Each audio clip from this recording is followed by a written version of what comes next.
إن الحمد لله نحمده ونستعينه ونستغفره ونؤمن به ونتوكل عليه ونعوذ بالله من شرور أنفسنا ومن سيئات أعمالنا من يهده الله فلا مضل له ومن يضلله فلا هادي له ونشهد أن لا إله إلا الله وحده لا شريك له ونشهد أن سيدنا مولانا محمدا عبده ورسوله أرسله بالحق بشيرا ونذيرا صلى الله تعالى عليه وعلى آله وأصحابه وبارك وسلم تسليما كثيرا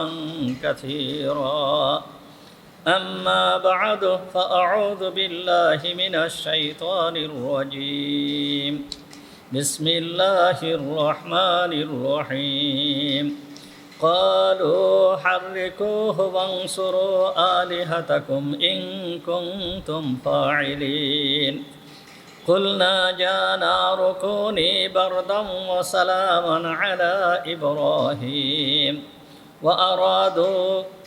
وأرادوا به كيدا فجعلناهم الأخسرين صدق الله العظيم ونحن على ذلك من الشاهدين والشاكرين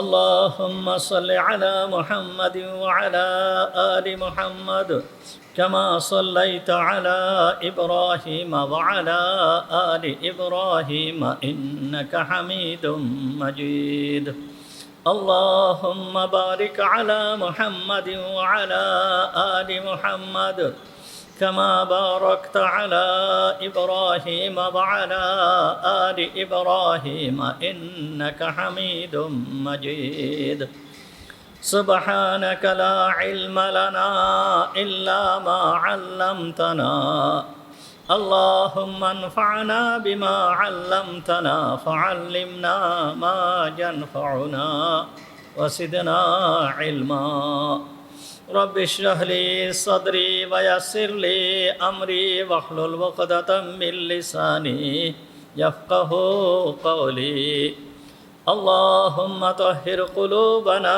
عن غيرك ونفر قلوبنا بنور معرفتك ربنا تقبل منا إنك أنت السميع العليم وتب علينا إنك أنت التواب الرحيم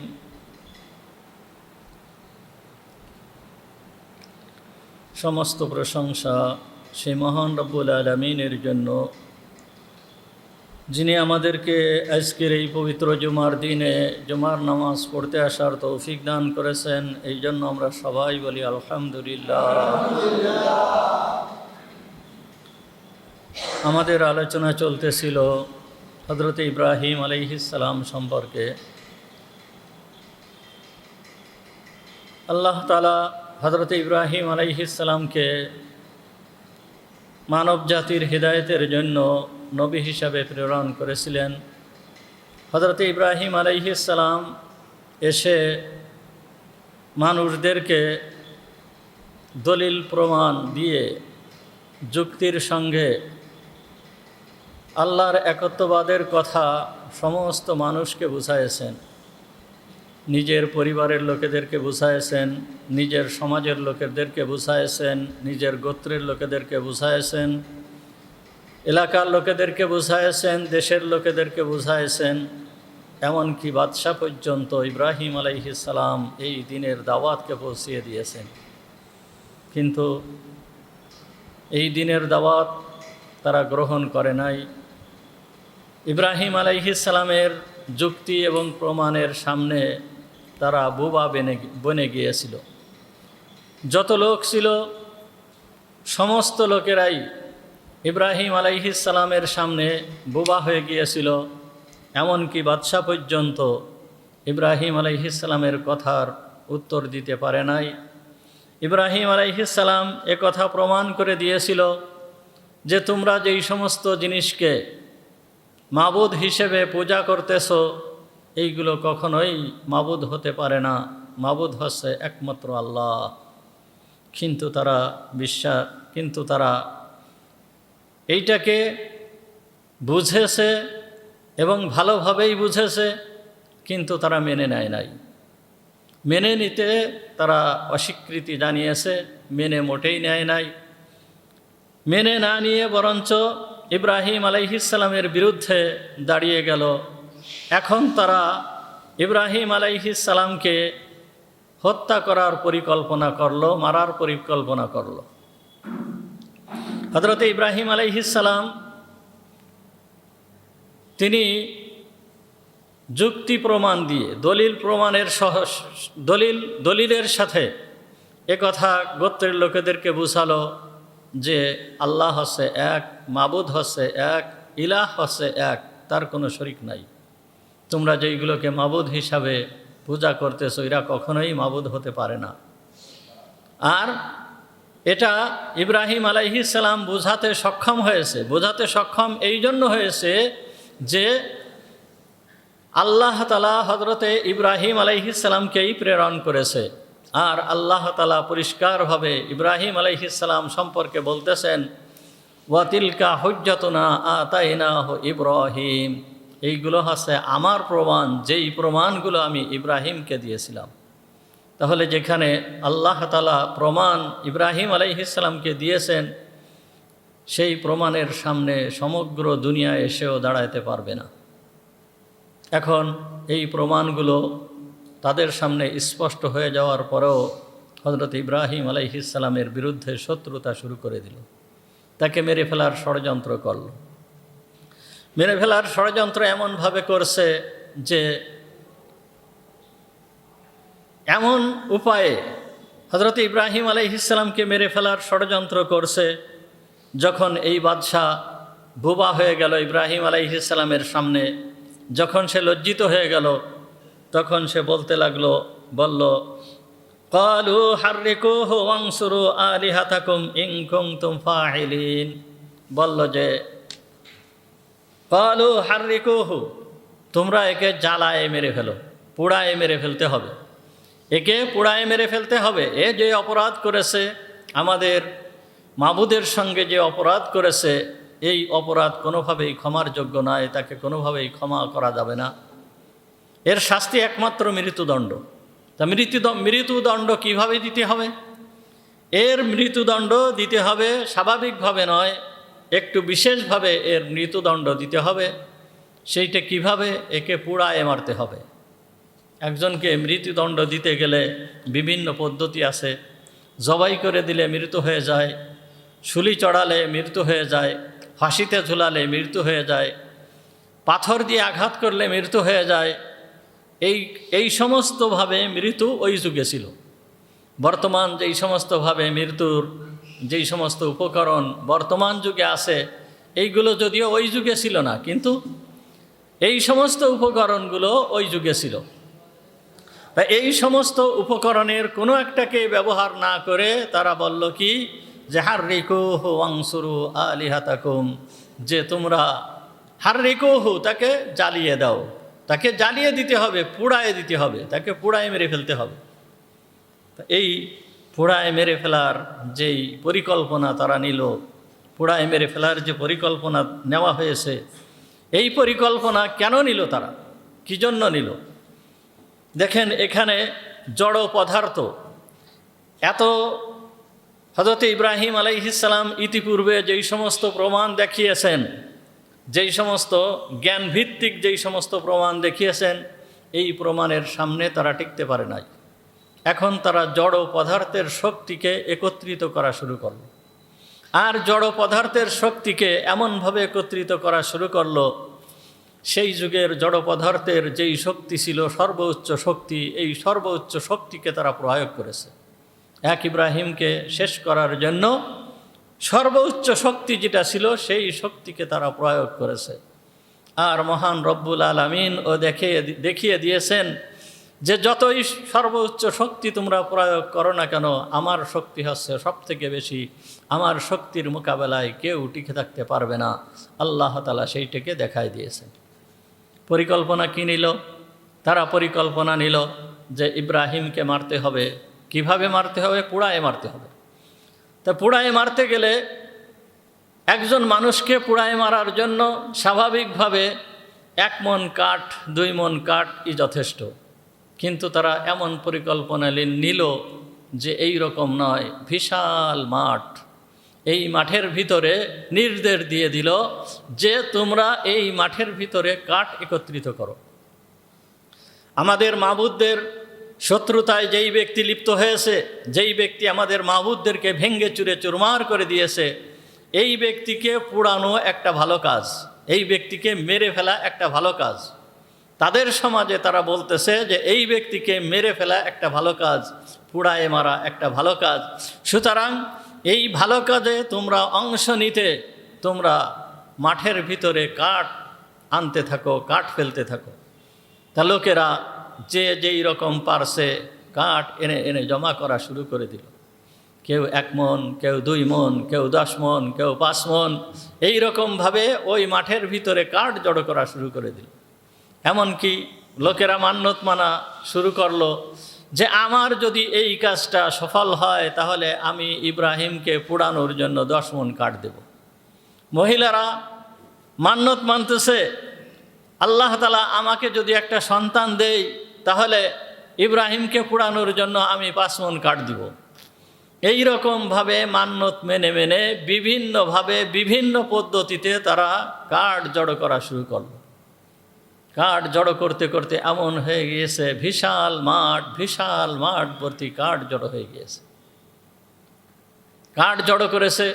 কাঠ জড়ো করার পরে যখন কাঠ একত্রিত হয়ে গিয়েছে, একত্রিত হয়ে যাওয়ার পরে এখন ইব্রাহিমকে পোড়াতে হবে, ইব্রাহিমকে মারতে হবে, ইব্রাহিমকে ওই আগুনের ভিতরে ফেলতে হবে। আগুন জ্বালানো হলো। আগুন এমনভাবে আগুন জ্বালানো হলো যে বিশাল পরিমাণ কাঠ, এই কাঠের ভিতরে যখন আগুন দেওয়া হয়েছে, এই আগুন কীরকম আগুন হতে পারে এই আগুনের তুলনা চলবে না। এত পরিমাণ আগুন ইতিপূর্বে পৃথিবীর ইতিহাসে এই পরিমাণ আগুন কোথাও প্রজ্বলিত হয় নাই। এমনভাবে তারা আগুন জ্বালিয়েছে যে ইতিপূর্বে পৃথিবীর ইতিহাসে এত পরিমাণ আগুন কোথাও প্রজ্বলিত হয় নাই। যেই মাঠের ভিতরে তারা কাঠ একত্রিত করেছিল, ওই মাঠের যে ওয়াল, মানে যেই এলাকা ঘিরে কাঠ একত্রিত করেছিল, ওই ওয়ালের উচ্চতা ছিল হচ্ছে 60 হাত উঁচু করে তারা ওয়াল নির্মাণ করেছিল।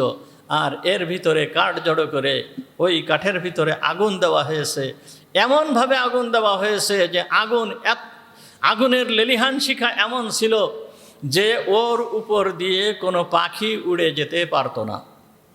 যখন কোনো পাখি উড়ে যেতে চাইতো তখন ওই পাখি ওই আগুনের ভিতরে পুড়ে যেত।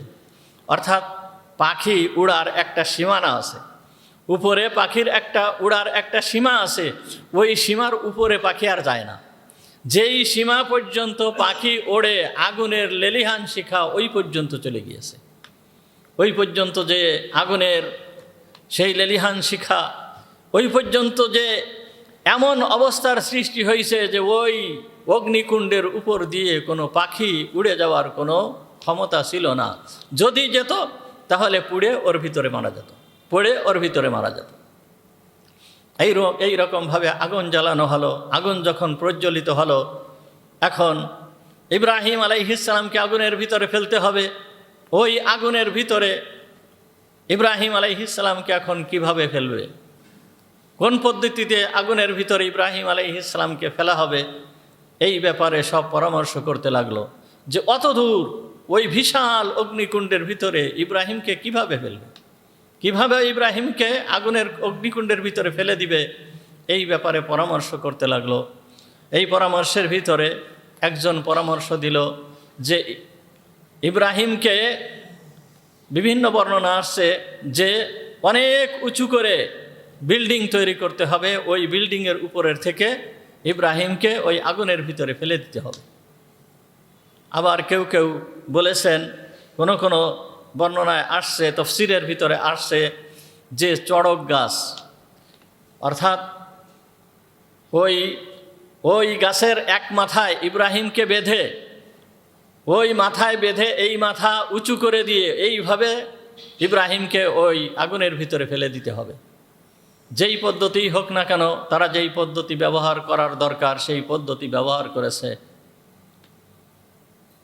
এমন অবস্থার সৃষ্টি হয়েছে যে এই পদ্ধতি গ্রহণ করার পরে ইব্রাহিমকে ধরে আনা হয়েছে। ইব্রাহিমকে যখন ধরে আনা হয়েছে, এখন এমন এক অবস্থার সৃষ্টি হয়েছে, হযরতে ইব্রাহিম আলাইহিস সালাম একমাত্র ব্যক্তিত্ব, ইব্রাহিম আলাইহিস সালামের পিতা তার বিপক্ষে, ইব্রাহিম আলাইহিস সালামের গোত্রের লোকেরা তার বিরোধিতায় নেমেছে। সময়ের বাদশাহ, সেই যুগের যে বাদশাহ ছিল, সেই বাদশাহ তার প্রতিশোধ গ্রহণ করার জন্য সে উঠে পড়ে লেগেছে। একমাত্র ব্যক্তি হযরতে ইব্রাহিম আলাইহিস সালাম সত্যের উপরে দাঁড়িয়ে আছে, নির্ভীকভাবে সত্যের উপরে দাঁড়িয়ে আছে। তার অন্তরের ভিতরে বিন্দুমাত্র ভয় ভীতি নাই, মুখে কোনো দুশ্চিন্তার ছাপ নাই। চারিদিকে চলতেছে বিরোধিতার স্লোগান, চারিদিকে চলতেছে প্রতিশোধের আগুন। এমতো অবস্থায় ইব্রাহিম আলাইহিস সালাম নির্ভীকভাবে দাঁড়িয়ে আছেন। তার অন্তরের ভিতরে সামান্য পরিমাণ অনুশোচনা নেই, ভয় নেই, এমনকি সামান্য পরিমাণ পেরেশানিও নেই। যেই রকম ইব্রাহিম আগের মতন, এখনও ইব্রাহিম সেই রকম অটালি রয়েছে সত্যের উপরে। ইব্রাহিম আলাইহিস সালামের শরীরের পোশাক খোলা হচ্ছে, হাত পা বাঁধা হচ্ছে, ওই গাছের সঙ্গে তাকে বাঁধা হচ্ছে। ইব্রাহিম আলাইহিস সালামের শরীরের পোশাক খুলে নিয়ে নমরুদের একটা জামা ইব্রাহিম আলাইহিস সালামের গায়ে পরিয়ে দেওয়া হয়েছে। নমরুদের সন্দেহ হচ্ছিল যে না জানি বাই চান্স কোনো কারণবশত যদি ইব্রাহিম এই আগুনের ভিতরের থেকে বের হয়ে আসে, তাহলে আমি বলতে পারবো যে আমার জামাটা তার গায়ে ছিল, এই জন্য আগুন তাকে স্পর্শ করে নাই। এই জন্য একটা জামা সে ইব্রাহিমের গায়ে পরিয়ে দিয়েছিল। ইব্রাহিম আলাইহিস সালামকে গাছের সঙ্গে বাঁধা হচ্ছে, হাত পা বাঁধা হচ্ছে, ইব্রাহিমকে ওই আগুনের ভিতরে ফেলে দেওয়া হবে। কেমন এক অবস্থার সৃষ্টি হয়েছে দেখেন, চিন্তা করে দেখেন। এই অবস্থার ভিতর দিয়ে একমাত্র ব্যক্তি, সমগ্র বিশ্বের ভিতরে একমাত্র ব্যক্তি যে হচ্ছে ইব্রাহিম আলাইহিস সালাম, এ দাঁড়িয়ে আছে হকের উপরে, আর সমগ্র বিশ্বে তার বিপক্ষে, সমগ্র বিশ্ব তার বিরোধিতায়, সমগ্র বিশ্ব তার শত্রুতায় নেমে গিয়েছে। এমতো অবস্থায় এই যে অবস্থার সৃষ্টি হয়েছে, পৃথিবীর ইতিহাসে একটা স্মরণীয় অবস্থা, হকের উপরে প্রতিষ্ঠিত একমাত্র ব্যক্তি যাকে এইভাবে মারার জন্য পরিকল্পনা করা হয়েছে। যদিও মানুষ ইব্রাহিম আলাইহিস সালামের বিরুদ্ধে চলে গিয়েছে, কিন্তু মানুষ এবং জিন ব্যতীত অন্যান্য যত মাখলুক আছে, সমস্ত মাখলুকের সামনের থেকে মহান রব্বুল আলামিন পর্দা তুলে দিয়েছেন। যখন পর্দা তুলে দেওয়ার সঙ্গে সঙ্গে ইব্রাহিম আলাইহিস সালামের এই দৃশ্যকে সমস্ত মাখলুক দেখতেছে। আর যখন সমস্ত মাখলুক দেখতেছে, এই সমস্ত মাখলুক, যত মাখলুক আছে, জড় পদার্থ, জীব জন্তু, যত যা কিছু আছে, সমস্ত কিছু একসাথেই আল্লাহর কাছে চিৎকার শুরু করে দিল। তারা কি করলো? ফাসাহাতিস সামাউ ওয়াল আরদ, শুধুমাত্র মাখলুক নয়, আসমান এবং জমিন আল্লাহর কাছে চিৎকার শুরু করে দিয়েছে। কিভাবে? ওয়ামা ফিহা মিনাল খালক, এবং আসমান জমিনের ভিতরে যত যা কিছু আছে সব কিছুই আল্লাহর কাছে চিৎকার শুরু করে দিয়েছে। কিভাবে চিৎকার শুরু করে দিয়েছে? রব্বানা ইব্রাহিমু, হে রব ইব্রাহিম হচ্ছে একমাত্র ব্যক্তি যে দুনিয়ার বুকে তোমার ইবাদত করতেছে। এই ইব্রাহিম ছাড়া দুনিয়ার বুকে তোমার ইবাদত করনেওয়ালা একজন মানুষও নয়, শুধুমাত্র একজন ব্যক্তি ইব্রাহিম যে এই দুনিয়ার বুকে তোমার ইবাদত করতেছে।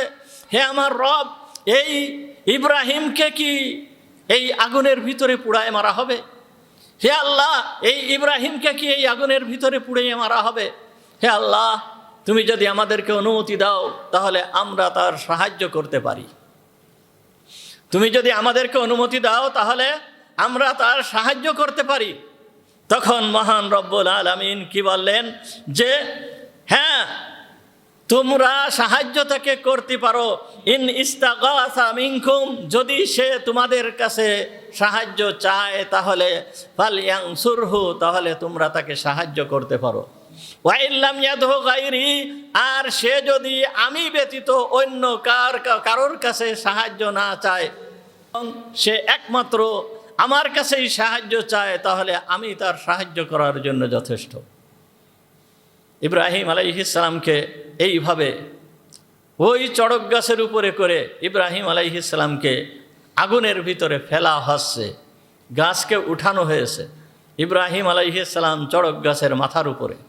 এই সময়ে যত প্রাণী আছে, পৃথিবীর যত প্রাণী আছে, চেষ্টা করেছিল হযরত ইব্রাহিম আলাইহিস সালামকে সাহায্য করার জন্য, চেষ্টা করেছিল সব ইব্রাহিম আলাইহিস সালামকে সাহায্য করার জন্য। এমনকি ফেরেশতারা পর্যন্ত ইব্রাহিম আলাইহিস সালামের সাহায্যের জন্য এগিয়ে আসছে। হযরতে মিকাইল আলাইহিস সালাম আসছে। মিকাইল আলাইহিস সালাম এসে বলতেছে, হে আল্লাহর খলিল, তুমি যদি আমাকে নির্দেশ দাও তাহলে এই অগ্নিকুণ্ডকে আমি আমার পাখা দিয়ে এক ধাক্কা দিলেই এই অগ্নিকুণ্ড কোথার থেকে কোথায় চলে যাবে, সমুদ্রের ভিতরে চলে যাবে। তুমি শুধু আমাকে একটু অনুমতি দাও, তুমি শুধু আমাকে একটু অনুমতি দাও, আমি এই অগ্নিকুণ্ডকে একেবারে দূর করে দিচ্ছি। তখন ইব্রাহিম আলাইহিস সালাম বলেছিল, এটা কি তোমার পক্ষ থেকে না আল্লাহর পক্ষ থেকে? আল্লাহ কি আমাকে সাহায্য করার জন্য প্রেরণ করেছে?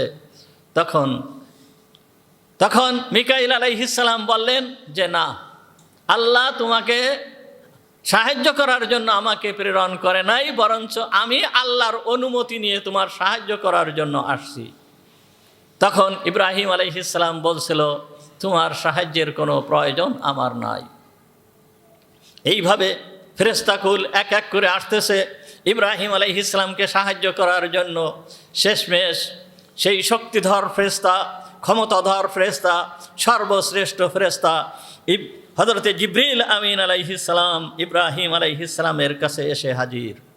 জিবরিল আমিন আলাইহিস সালাম হযরতে ইব্রাহিম আলাইহিস সালামের কাছে আসছে, এসে বলতেছেন, আলাকা হাজাতান ইয়া ইব্রাহিম, হে ইব্রাহিম, তোমার কোনো সাহায্যের প্রয়োজন আছে? আমি পৌঁছায় গেছি তোমার কাছে। যেই অবস্থায় ওই ইব্রাহিম আলাইহিস সালাম একেবারে আকাশে, অর্থাৎ আগুনের ভিতরে পড়তেছে, আকাশের ভিতরে রয়েছে, এই সময়ে জিবরিল আমিন এসে ইব্রাহিম আলাইহিস সালামের সঙ্গে দেখা করছেন। আকাশের ভিতরে, আগুনের ভিতরে যে পড়তেছে, এই অবস্থায় এসে জিবরিল আমিন এসে হযরত ইব্রাহিম আলাইহিস সালামের সঙ্গে এসে দেখা করতেছেন। এসে বলতেছেন, আলাকা হাজা, হে ইব্রাহিম, তোমার কি কোনো প্রয়োজন আছে? আমি কি তোমার কোনো সাহায্য করতে পারি? তখন ইব্রাহিম আলাইহিস সালাম কি বলল, হে জিবরিল, আমি যার জন্য এই আগুনের ভিতরে যাচ্ছি, ওয়াহুয়া ইয়ারা হালি ওয়াহুয়া ইয়ালামু মা ফি যমিরি, হে জিবরিল, আমি যার জন্য আগুনের ভিতরে যাচ্ছি সে তো আমার অবস্থা দেখতেছে, সে তো আমার অবস্থা দেখতেছে। আমার অন্তরের ভিতরে কি আছে, আমার অন্তরের ভিতরে কি আছে, আমি কার কাছে সাহায্য চাচ্ছি, আমি আমার অন্তরের ভিতরে যে বেদনা আছে, এই বেদনার কথাও সেই রব্বুল আলামিন তিনি জানতেছে। সুতরাং তোমার সাহায্যের আমার কোনো প্রয়োজন নাই, তোমার সাহায্যের আমার কোনো প্রয়োজন নাই। ইব্রাহিম আলাইহিস সালাম সমস্ত মাখলুকের সাহায্য নিতে অস্বীকৃতি জানালেন। কোনো মাখলুকের সাহায্য হযরতে ইব্রাহিম আলাইহিস সালাম নিলেন না। ঘটনা শুধুমাত্র আমরা শুধুমাত্র শোনার জন্য শুনে আমাদের মনের ভিতরে একটু তৃপ্তি আসা, মনের ভিতরে একটু শান্তি লাগা, এই জন্য আল্লাহ তাআলা এই ঘটনাকে কুরআনুল কারীমের ভিতরে বর্ণনা করেন নাই, বরং এর থেকে আমাদের উপদেশ গ্রহণ করতে হবে। উপদেশ গ্রহণ করতে হবে, বান্দার একমাত্র সহায়ক হচ্ছে কে? আল্লাহ। বান্দার আশ্রয়স্থলকে আল্লাহ, একমাত্র আল্লাহই হচ্ছে বান্দার সহায়ক, একমাত্র আল্লাহই হচ্ছে বান্দার আশ্রয়স্থল, একমাত্র আল্লাহর শক্তি হচ্ছে সব থেকে বড় শক্তি। আল্লাহর শক্তির মোকাবেলায় কোনো শক্তি কোনোই কাজ করতে পারে না। ইব্রাহিমকে মারার জন্য যেই পরিমাণ আগুন তৈরি করা হয়েছে, যেই পরিমাণ আগুন তৈরি করা হয়েছে, এই পরিমাণ আগুন পৃথিবীর ইতিহাসে আর কখনোই ইতিপূর্বে কখনোই প্রজ্বলিত হয় নাই।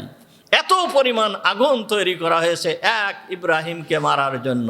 অর্থাৎ দুনিয়াবি যত শক্তি আছে, যত ক্ষমতা আছে, সমস্ত ক্ষমতাকে প্রয়োগ করা হয়েছে ইব্রাহিমকে শেষ করার জন্য। আর আল্লাহ তার ক্ষমতাকে প্রয়োগ করে দেখাচ্ছেন, আল্লাহ তার ক্ষমতাকে প্রয়োগ করে দেখাচ্ছেন। জিবরিলকে বলে দিলেন, হে জিবরিল, তোমার সাহায্যের আমার কোনো প্রয়োজন নাই। ইব্রাহিম আলাইহিস সালাম ওই সময়ে যখন তাকে ওইভাবে ওই আগুনের ভিতরে ফেলে দিয়ে দেওয়া হচ্ছে, তখন ইব্রাহিম আলাইহিস সালাম কি করলেন? ফালাম্মা রাফাউহু আলা রাসিহি রাসিল বুনিয়ান রাফা রাসাহু ইলা সামা।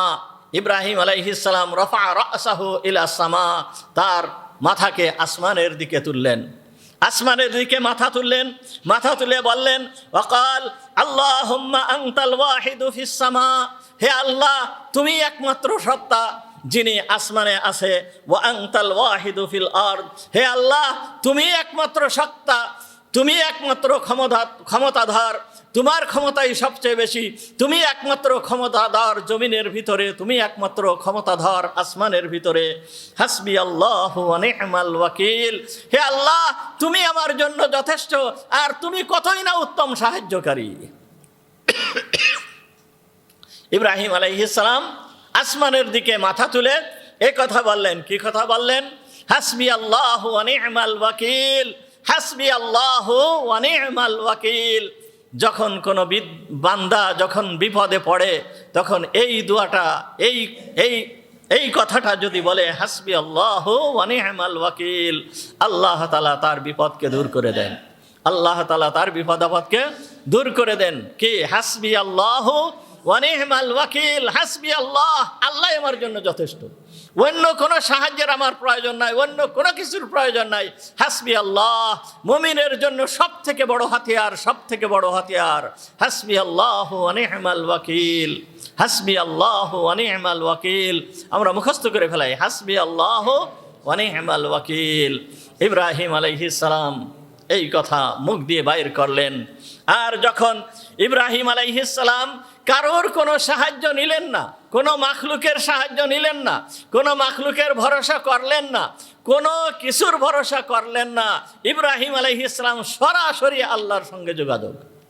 ইব্রাহিম আলাইহিস সালামের যোগাযোগ কি? সরাসরি আল্লাহর সঙ্গে যোগাযোগ। যেই রকম সরাসরি আল্লাহর সঙ্গে যোগাযোগ, আল্লাহ ইব্রাহিমের সাহায্য করতে কোনো কিছুর সাহায্য নিলেন না, সরাসরিভাবে আল্লাহ তাআলা নির্দেশ জারি করে দিলেন, ইয়া নারু কুনি বারদাম ওয়া সালামান আলা ইব্রাহিম, হে আগুন, তুমি ইব্রাহিমের জন্য আরামদায়ক ঠান্ডা হয়ে যাও। কোনো মাখলুকের সাহায্য নেয় নাই, কোনো মাখলুকের সাহায্য ইব্রাহিম আলাইহিস সালাম গ্রহণ করলেন না। আল্লাহ তাআলা সরাসরি নির্দেশ, একেবারে সরাসরি, কোনো ফেরেশতা পাঠান নাই। ইব্রাহিম আলাইহিস সালামের আগুনকে ফেলে দেওয়ার জন্য, আগুনকে নিভায়ে দেওয়ার জন্য, আগুনকে শীতল করার জন্য কোনো ফেরেশতাকে পাঠান নাই, জিবরিল আমিনকে পাঠান নাই, কাউকে পাঠান নাই। অনেক সময় আল্লাহ তাআলা ফেরেশতাদের দিয়ে সাহায্য করেন। যেই রকম ইউসুফ আলাইহিস সালামের ঘটনার ভিতরে আপনারা শুনছেন যে ইউসুফ আলাইহিস সালাম কুয়ার ভিতরে গেলে আল্লাহ তাআলা ফেরেশতা পাঠিয়ে দিয়ে তাকে সান্ত্বনা দিয়েছেন, তাকে সাহায্য করেছেন, তাকে ওইখান থেকে উদ্ধার করেছেন। আল্লাহ তাআলা ইব্রাহিম আলাইহিস সালাম, ইউসুফ আলাইহিস ইসলামের দাদার ক্ষেত্রে এই রকম কোনো ব্যবস্থা গ্রহণ করেন নাই, বরঞ্চ সরাসরিভাবে একেবারে ডাইরেক্ট ভাবে আল্লাহ তাআলার নির্দেশ। আল্লাহ তাআলা কি নির্দেশ দিলেন? খুলনা, আল্লাহ তাআলা বলতেছেন, সূরা আম্বিয়ার ভিতরে আল্লাহ তাআলা বলতেছেন, কুলনা ইয়া নারু কুনি বারদাম ওয়া সালামান আলা ইব্রাহিম। আল্লাহ তাআলা বলতেছেন কুলনা, আমি বললাম। আল্লাহ বলতেছেন কুলনা, আমি বললাম, ইয়া নার, হে আগুন।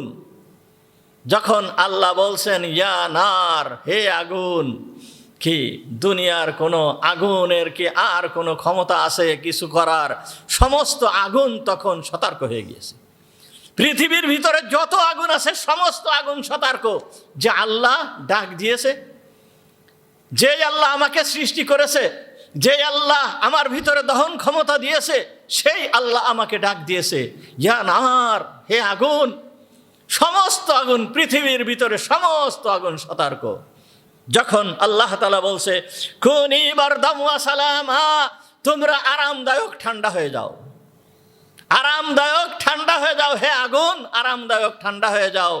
এ কথা বলার সঙ্গে সঙ্গে পৃথিবীর ভিতরে যেখানে যত আগুন আছে সমস্ত আগুনের দহন ক্রিয়া শেষ হয়ে যায়। কোনো আগুনের কোনো দহন ক্রিয়া ছিল না, জ্বালানোর কোনো শক্তি তখন আর ছিল না। সমস্ত আগুন আরামদায়ক ঠান্ডা হয়ে গেছে। আল্লাহ তাআলা বলে নাই হে আগুন নিভে যাও, এ কথা বলে নাই। কি আল্লাহ তাআলা বলে নাই যে হে আগুন নিভে যাও, এ কথা বলে নাই। কেন বলে নাই তার আলোচনা পরে আসতেছে। যে কেন বলে নাই হে আগুন নিভে যাও, এ কথা আল্লাহ তাআলা বলে নাই। আল্লাহ তাআলা যদি বলতেন হে আগুন নিভে যাও, তাহলে নিভে যেত। কিন্তু আল্লাহ তাআলা বলতেছে হে আগুন আরামদায়ক ঠান্ডা হয়ে যাও। দুনিয়ার সমস্ত আগুন আরামদায়ক ঠান্ডা হয়ে গেছে।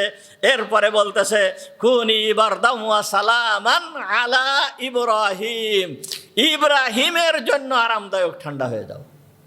যখন বলছে আলা ইব্রাহিম, ইব্রাহিমের জন্য আরামদায়ক ঠান্ডা হয়ে যাও, তখন দুনিয়ার অন্যান্য যত আগুন আছে সমস্ত আগুনের ভিতরে আবার দহন ক্রিয়া ফিরে পায়, আবার দহন ক্রিয়া ফিরে আসে। তারা তাদের দহন ক্রিয়াকে আবার প্রয়োগ করতে থাকে, তাদের ওই আগুনের ভিতরে এই দহন ক্রিয়া আসে। কিন্তু ইব্রাহিম আলাইহিস সালামের আশপাশে যেইটুকু আগুন ছিল, এই আগুনের ভিতরে কোনো দহন ক্রিয়া ছিল না। ইব্রাহিমের আশপাশের আগুন ইব্রাহিম আলাইহিস সালামের জন্য আরামদায়ক ঠান্ডা হয়ে গেল। ইব্রাহিম আলাইহিস সালামের জন্য যখন আরামদায়ক ঠান্ডা হয়ে গিয়েছে আগুন, এই আগুনের ভিতরে ইব্রাহিম আলাইহিস সালাম একেবারে সুন্দরভাবে আস্তে করে যে আগুনের ভিতরে পড়ছে, ইব্রাহিম আলাইহিস সালামের বিন্দু মাত্র কোনো ক্ষতি হয় নাই, সমস্যা হয় নাই। ইব্রাহিমের শরীরে কোন পোশাক ছিল? ইব্রাহিম আলাইহিস সালামের শরীরে কোন পোশাক ছিল? নমরুদের পোশাক। নমরুদ তার একটা পোশাক ইব্রাহিম আলাইহিস সালামের গায়ে দিয়ে দিয়েছিল। আগুনের ভিতরে যাওয়ার সঙ্গে সঙ্গেই সর্বপ্রথম নমরুদের পোশাক পুড়ে শেষ। একেবারে সর্বপ্রথম নমরুদের পোশাক পুড়ে শেষ। ইব্রাহিম আলাইহিস সালামের শরীরে কোনো পোশাক নাই। আল্লাহ তাআলা তখন জিবরিল আমিন আলাইহিস সালামকে নির্দেশ দিলেন, জিবরিল জান্নাত থেকে একটা পোশাক নিয়ে যাও, আমার খলিলকে এই জান্নাতি পোশাকটা তুমি পরিয়ে দাও। জিবরিল আমিন আলাইহিস সালাম জান্নাতের ভিতরের থেকে একটা পোশাক নিয়ে আসলেন। এই পোশাকটা ইব্রাহিম খলিলুল্লাহ আলাইহিস সালামকে জিবরিল আমিন এসে পরায়ে দিলেন। এই যেই পোশাক জিবরিল আমিন আলাইহিস সালাম পরিয়ে দিয়েছিল, এই পোশাকটাই হজরতে ইউসুফ আলাইহিস সালামের কাছে আসছিল। যেই পোশাক, যেই জামা হজরতে ইউসুফ আলাইহিস সালাম তার পিতার জন্য প্রেরণ করেছিল, তার পিতার চোখ যখন অন্ধ হয়ে গিয়েছিল, ওই চোখের উপরে যেই জামাটা রাখতে বলেছিল, এইটা হচ্ছে সেই জামা। ইব্রাহিম আলাইহিস সালাম তার এই জান্নাতি পোশাকটাকে হজরতে ইসহাক আলাইহিস সালামের কাছে দিয়েছিলেন। ইসহাক আলাইহিস সালাম তার ছেলে হজরতে ইয়াকুব আলাইহিস সালামকে দিয়েছিলেন। ইয়াকুব আলাইহিস সালাম এই জামাটাকে হজরতে ইউসুফ আলাইহিস সালামের কাছে দিয়েছিল। এই জামাটা ইউসুফ আলাইহিস সালামের কাছে ছিল। যখন ভাইয়েরা পোশাক টোশাক খুলে নিয়ে তাকে ওই কূপের ভিতরে ফেলে দিয়েছিল, হজরতে ইউসুফ আলাইহিস সালাম ওই কূপের ভিতরে যখন যে পড়ছিল, জিবরিল আমিন ওই সময় এসে ওই পোশাকটাকে খুলে আবার হজরতে ইউসুফ আলাইহিস সালামকে পরায় দিয়েছিল। এর বিস্তারিত আলোচনা সূরা ইউসুফের ভিতরে চলে গিয়েছে। জিবরিল আমিন আলাইহিস সালাম কি করলেন? ইব্রাহিম আলাইহিস সালামের জন্য জান্নাতি পোশাক নিয়ে আসলেন, জান্নাতি পোশাক পরায় দিলেন। জান্নাতি পোশাক পরায় দেওয়ার পরে হযরত ইব্রাহিম আলাইহিস সালাম আগুনের ভিতরে বসলেন, আগুনের ভিতরে গেলেন। এই সময় আল্লাহ তাআলা ছায়ার ফেরেশতা, এই যে ছায়া, যেই সমস্ত আমাদের যেই সমস্ত ছায়া দেখা যায়, মালাকুজ জিল, ছায়ার ফেরেশতা, এই ছায়ার ফেরেশতাকে প্রেরণ করলেন ইব্রাহিম আলাইহিস সালামের কাছে, ইব্রাহিম আলাইহিস সালামকে সান্ত্বনা দেওয়ার জন্য। ইব্রাহিম আলাইহিস সালাম আগুনের ভিতরে তো একা, আর মানুষ একা একা থাকতে সাধারণত তার ভালো লাগে না, একজন সাথী হলে ভালো হয়। এই সাথী হিসেবে হযরত ইব্রাহিম আলাইহিস সালামের সঙ্গে কথাবার্তা বলার জন্য ওই ফেরেশতাকে পাঠিয়ে দিলেন। ইব্রাহিম আলাইহিস সালাম ওই ফেরেশতার সঙ্গে কথাবার্তা বলতেছিলেন। এমতো অবস্থায় এইভাবে হযরত ইব্রাহিম আলাইহিস সালাম কাটতেছিল জীবন। এই আগুনের ভিতরে হযরত ইব্রাহিম আলাইহিস সালামের সময় অতিবাহিত হচ্ছিল। এদিকে নমরুদ কি করছে? নমরুদ তো মনে করছে যে আগুনের যেই লেলিহান শিখা, ইব্রাহিমের সমস্ত কিছু, তার গোশত, তার শরীরের গোশত, হাড়, যত যা কিছু আছে সব আগুন খেয়ে শেষ করে দিয়েছে। নমরুদ তো তাই মনে করেছে। কিন্তু নমরুদের মনে হচ্ছে আল্লাহ তাআলা নমরুদের সামনে ইব্রাহিমের এই অবস্থাকে খুলে দিয়েছেন। ওই লেলিহান শিখাযুক্ত আগুনের ভিতরে ওই আগুন যেন তার কাছে গ্লাসের মতন হয়ে গিয়েছে। দেখে মনে হচ্ছে যেন ইব্রাহিম আগুনের ভিতরে জীবিত আছে এবং আগুনের ভিতরে বসা আছে। এই অবস্থা যখন নমরুদ দেখছে, দেখার পরে নমরুদ লোকজনকে বলতেছে, কি ব্যাপার, আমি এইরকম দেখতেছি কেন? মনে হচ্ছে যেন ইব্রাহিম আগুনের ভিতরে এখনো পর্যন্ত জীবিত আছে। তোমরা আমার জন্য একটা উচ্চ বিল্ডিং তৈরি করো, আমি দেখি ইব্রাহিমের কি অবস্থা। বলার সঙ্গে সঙ্গে ক্ষমতাধর বাদশা সাথে সাথেই উচ্চ অট্টালিকা তৈরি হয়ে গেল। ওই উচ্চ অট্টালিকার উপরে উঠল নমরুদ। উঠে উকি মেরে দেখতেছে যে আসলেই ইব্রাহিম আগুনের ভিতরে সে এখনো পর্যন্ত জীবিত আছে। আগুন তাকে খাচ্ছে না, আগুন তাকে জ্বালাচ্ছে না। ওই অবস্থায় দেখে সে ইব্রাহিম আলাইহিস সালামকে সম্বোধন করতেছে, ওইখান থেকে, ওই উচ্চ অট্টালিকার উপরের থেকে সম্বোধন করতেছে, ইয়া ইব্রাহিম কাবীরুন ইলাহাকাল্লাযী বাল্লাগতা কুদরাতাহু ওয়া ইজ্জাতাহু। হে ইব্রাহিম, তোমার রবের শক্তি, তোমার রবের ক্ষমতা অনেক বড়, তোমার রবের ক্ষমতা অনেক বড়। হে ইব্রাহিম, তুমি ওই আগুনের ভিতরে রয়েছো, আগুনের লেলিহান শিখা কি হয়ে গিয়েছে? আগুন কি ঠান্ডা হয়ে গেছে? আগুন কি তোমাকে জ্বালাচ্ছে না? এমনকি কোনো বর্ণনায় পাওয়া যায় যে নমরুদ তখন আগুনকে উদ্দেশ্য করে বলেছিল যে, হে আগুন, তোমার দাহন ক্রিয়া কি বন্ধ হয়ে গিয়েছে, শেষ হয়ে গিয়েছে? তুমি ইব্রাহিমকে জ্বালাচ্ছ না কেন? তোমার দাহন ক্রিয়া নেই? তোমার জ্বালানোর ক্ষমতা কি নেই? তখন আল্লাহ তাআলা আগুনের জবানকে খুলে দিয়েছিল। আগুন তখন বলেছিল, হে নমরুদ, আমার দহন ক্রিয়া আছে কি নাই তুই একটু এসে দেখ, আমার ভিতরে এসে দেখ, তাহলে বুঝতে পারবি আমার দহন ক্রিয়া আছে কি নাই। যাই হোক, ইব্রাহিম আলাইহিস সালাম, এই নমরুদ ওইভাবে ইব্রাহিমের সাথে কথা বলতেছে। ইব্রাহিমকে ওইভাবে দেখে ওইভাবে ডাক দিচ্ছে যে আসলেই প্রকৃতপক্ষে তোমার রব হচ্ছে বড় রব, তোমার রবের ক্ষমতা হচ্ছে সব থেকে বড় ক্ষমতা, তোমার রবের শক্তি হচ্ছে সব থেকে বড় শক্তি, তোমার রবের মান সম্মান সব থেকে বড়। যেই রব তোমাকে এই আগুনের ভিতরে আমি যা দেখতেছি তোমাকে হেফাজত করছে, তোমাকে রক্ষা করছে, তোমার রবের ক্ষমতাই সব থেকে বড়। হে ইব্রাহিম, তুমি যে আগুনের ভিতরে বসে আছো, তুমি কি ওই আগুনের ভিতরে একটু দাঁড়াতে পারো? মাথার উপর দিয়ে আগুন, চারিপাশে আগুন, সমস্ত পাশ দিয়ে আগুন। নমরুদ দেখতেছে চারিপাশ দিয়ে আগুন, ইব্রাহিম তো আগুনের ভিতরে বসা, আরাম করতেছে ইব্রাহিম আলাইহিস সালাম। এমন অবস্থায় ইব্রাহিম আলাইহিস সালামকে দেখছে যে ওই ফেরেশতা বসে আছে। ইব্রাহিম আলাইহিস সালাম ফেরেশতার রানের উপরে মাথা দিয়ে শুয়ে আছে। ইব্রাহিম আলাইহিস সালাম ফেরেশতার রানের উপরে মাথা দিয়ে শুয়ে আছে, তার সাথে কথা বলতেছে। নমরুদের অবস্থা দেখে বলতেছে, হে ইব্রাহিম, তুমি কি ওইখান থেকে দাঁড়াতে পারো?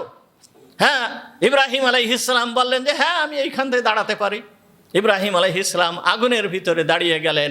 দাঁড়ানোর পরে এইবার নমরুদ বলতেছে, হে ইব্রাহিম, তুমি কি আগুনের ভিতরের থেকে বের হয়ে আসতে পারো? হে ইব্রাহিম, তুমি কি আগুনের ভিতরের থেকে বের হয়ে আসতে পারো? আগুন তো চারিপাশ দিয়ে দাউ দাউ করে জ্বলতেছে, এমনভাবে দাউ দাউ করে জ্বলতেছে যে আগুনের লেলিহান শিখা বহুদূর পর্যন্ত চলে গিয়েছে। ওই আগুনের ভিতর দিয়ে ইব্রাহিম কিভাবে বেরিয়ে আসবে? তাই বলতেছে যে তুমি কি ওই আগুনের ভিতর থেকে বের হয়ে আসতে পারো? ইব্রাহিম আলাইহিস সালাম ওই আগুনের ভিতরের থেকে বের হয়ে চলে আসলেন। ইব্রাহিম আলাইহিস সালাম ওই আগুনের ভিতরের থেকে বের হয়ে চলে আসলেন। যখন বের হয়ে আসলো, এইবার নমরুদ বলতেছে, হে ইব্রাহিম, তোমার রবের যে ক্ষমতা, তোমার যে রবের শক্তি, এই শক্তি দেখে আমি অভিভূত হয়ে গিয়েছি। আমি তোমার রবের নামে কুরবানি করব। আমি তোমার রবের নামে কি করব? কুরবানি করব।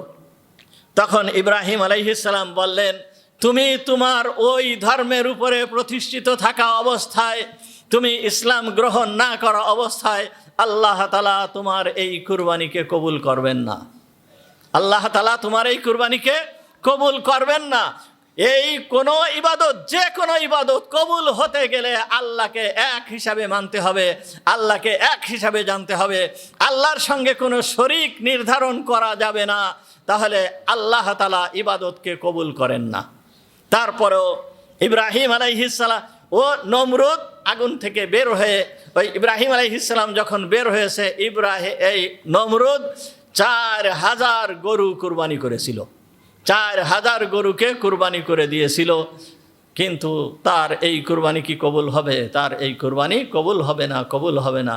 দেখেন আল্লাহ তাআলা কি বলতেছেন ইব্রাহিম আলাইহিস সালাম সম্পর্কে। এরপরে আল্লাহ তাআলা কি বলতেছেন, ওয়া আরাদু বিহি কাইদান ফাজআলনাহুমুল আখসারিন, ওয়া আরাদু বিহি কাইদান ফাজআলনাহুমুল আখসারিন। আল্লাহ তাআলা বলতেছেন, ওয়া আরাদু বিহি কাইদান, তারা ইব্রাহিমের বিপক্ষে ষড়যন্ত্র করেছিল। তারা ইব্রাহিমের বিপক্ষে কি করেছিল? ষড়যন্ত্র করেছিল। ফাজআলনাহুমুল আখসারিন, আমি তাদের সমস্ত ষড়যন্ত্রকে আমি বানচাল করে দিয়েছি, তাদেরকে আমি ক্ষতিগ্রস্ত বানিয়ে দিয়েছি, তাদেরকে আমি ক্ষতিগ্রস্ত বানিয়ে দিয়েছি। আগুনকে আল্লাহ তাআলা নির্দেশ কেন দিলেন না যে আগুন নিভে যাও? তার কারণ আল্লাহ তাআলা তার কুদরতকে দেখাচ্ছেন যে আগুন, এই আগুন ও আল্লাহর নির্দেশে চলে। এই আগুনটা, যেই আগুনকে তোমরা প্রজ্বলিত করতেছো, এই আগুনও আল্লাহর নির্দেশে চলে। আল্লাহ তাআলা সূরা ওয়াকিয়ার ভিতরে বলতেছেন, আফারাআইতুমুন নার আল্লাতী তুরুন, তোমরা কি ওই আগুনকে দেখো না যেই আগুনকে তোমরা প্রজ্বলিত করো? এই আগুনকে কি তোমরা সৃষ্টি করেছো নাকি আমি সৃষ্টি করেছি? এই আগুনের ভিতরে দহন ক্ষমতা কি আমি দিয়েছি নাকি তোমরা দিয়েছো? এইগুলো কি তোমরা কি একটু লক্ষ্য করো না? তোমরা কি আল্লাহর কুদরতকে দেখো না? এই আগুন কে সৃষ্টি করেছে, কে তৈরি করেছে? আল্লাহ তাআলা সেইটাকে প্রমাণ করে দেখাইছেন যে আগুনটাও আল্লাহ তাআলার হুকুমে চলে। যেই আগুন সমস্ত কিছুকে জ্বালায় ভস্ম করে দিচ্ছে, কিন্তু হযরতে ইব্রাহিম আলাইহিস সালামকে জ্বালাচ্ছে না।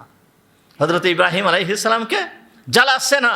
ইব্রাহিম আলাইহিস সালামের ভরসা ছিল একমাত্র আল্লাহর উপরে। ইব্রাহিম আলাইহিস সালামের ভরসা ছিল একমাত্র আল্লাহর উপরে।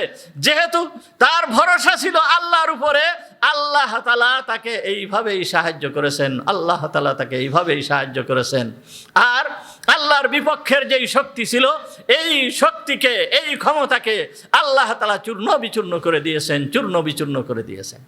সুতরাং আল্লাহর বিপক্ষের ক্ষমতা, আল্লাহর বিপক্ষের শক্তি, আল্লাহর দ্বীনের বিপক্ষের শক্তি যত বড়ই হোক না কেন, যত শক্তিশালী হয়ে আসুক না কেন, আল্লাহ তাআলা এগুলোকে মুহূর্তের ভিতরে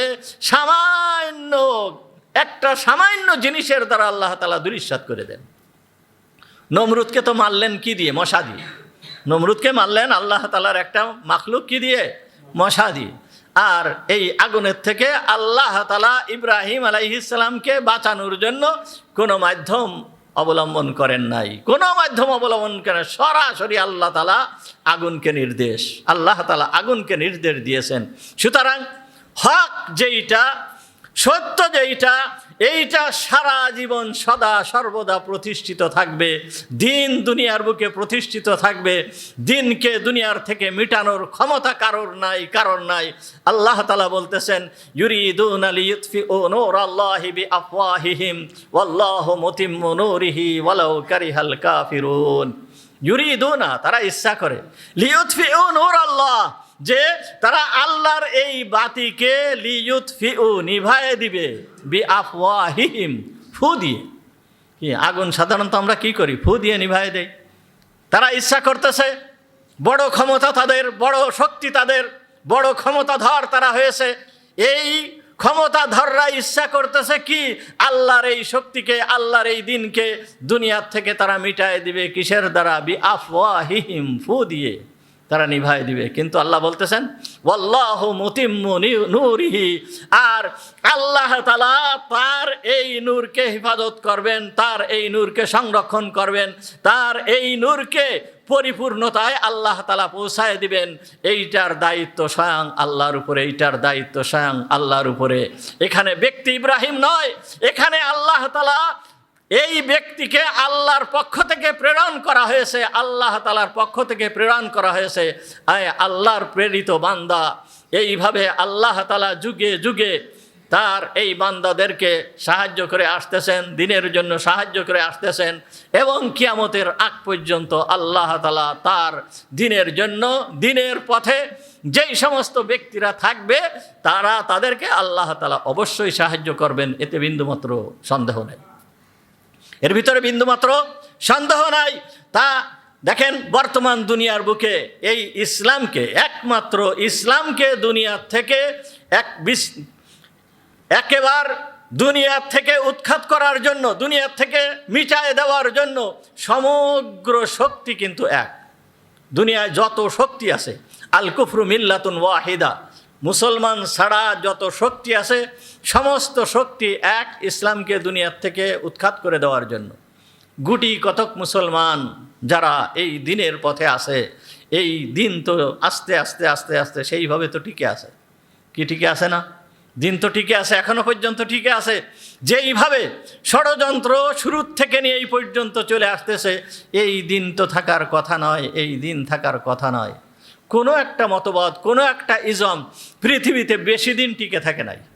পৃথিবীতে কোনো দিন কোনো একটা মতবাদ, কোনো কিছুই দুনিয়ার বুকে টিকে থাকে নাই। কিন্তু আল্লাহ তাআলা তার দিনকে টিকায় রাখছেন, তার দিনকে টিকায় রাখছেন এবং টিকায় রাখবেন। ও এই দিনের খেদমত আল্লাহ তাআলা এক শ্রেণীর বান্দাদের দিয়ে নেবেন, যেই রকম ইব্রাহিম আলাইহিস সালামকে পাঠিয়ে নমরুদের মোকাবেলা করে আল্লাহ তাআলা এই কথা প্রমাণ করায় দিয়েছেন, একমাত্র ব্যক্তি ইব্রাহিম, আর নমরুদ হচ্ছে সমগ্র দুনিয়ার ক্ষমতাধর বাদশাহ। এই দুনিয়ার ক্ষমতাধর বাদশার মোকাবেলায় ইব্রাহিম আলাইহিস সালামকে আল্লাহ তাআলা কিভাবে হিফাজত করলেন আল্লাহ তাআলা কুরআনুল কারীমের ভিতরে সেই কথা বর্ণনা করতেছেন। ওয়া আরাদু বিহি কাইদান ফাজআলনাহুমুল আখসারিন, তারা ইব্রাহিমের বিরুদ্ধে ষড়যন্ত্র করেছিল, আর আমি তাদের সমস্ত ষড়যন্ত্রকে ধূলিসাৎ করে দিয়েছি, নস্যাৎ করে দিয়েছি। শুধু নস্যাৎ করে দেয় নাই, ফাজআলনাহুমুল আখসারিন, তাদেরকে আমি ক্ষতিগ্রস্তদের অন্তর্ভুক্ত করে দিয়েছি।